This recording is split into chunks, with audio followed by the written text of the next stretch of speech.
have kind of a lighthearted statement that I'd like to make, but before I do, I have some very heavy concerns that I have after tonight, and I risk addressing this issue first.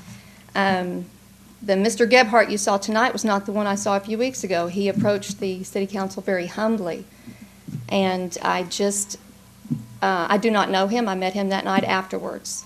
But I would like to say that after his statement to the City Council member, Ms. Nell, you inferred that you were disappointed in him not teaching his children to obey the law, which he did not in any way insinuate.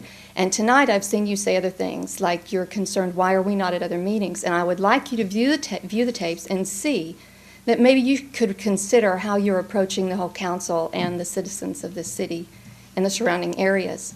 Because I do feel there's some real friction there, and we may have some future conversations and debates because we disagree, and I would just like you to consider that.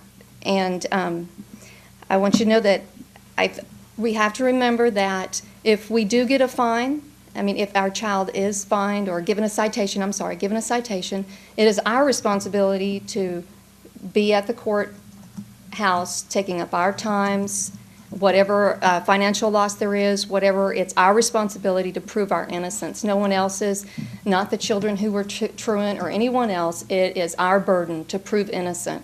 And I really don't think that's what our country intended, for us to have to prove our innocence. We have a much different system of courts that we've set up, I believe. And I currently home educate my 5 children, and I assist in the education of local students in various settings. Some are businesses that under this ordinance would be required to inform city officials not city officials, but local law enforcement of the students not being in school or for whatever reason. To give you an example, I have a 14-year-old son who is almost 6 feet tall, and he's very mature. After attending a local class with my son, I sometimes stop at the half-price bookstore right down here on Brown Trail for him in Harwood, for him to purchase a required book for his class that we just left. While he is looking, I will go several doors down to Health Hut, which is also in Bedford, to purchase items for his very small brother who requires dietary supplements. If this ordinance is kept in place and abided by the local citizens, then the employees of the half-price bookstore will be required to inform the local law enforcement.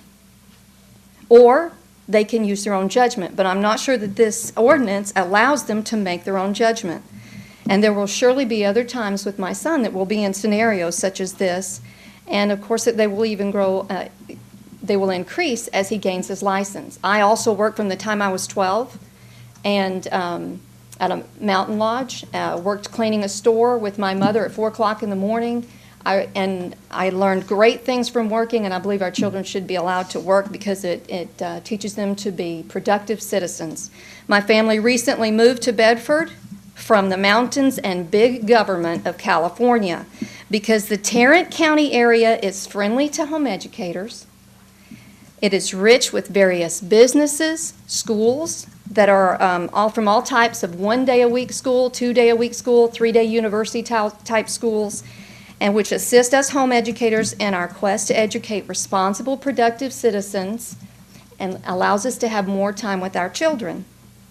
People are brimming with Southern hospitality and rich in culture, and this is what makes Fort Worth area like no place that I've ever lived. I'm not a Texan native. I come from the mountains of Wyoming. I've lived in 6 states, and so I ask you as an adopted Texan to keep Southern hospitality and let us keep our freedoms and big Texan ideals. Please rescind this ordinance or make some changes, revise it to where it still allows us to have the freedoms that we should have as citizens of the United States.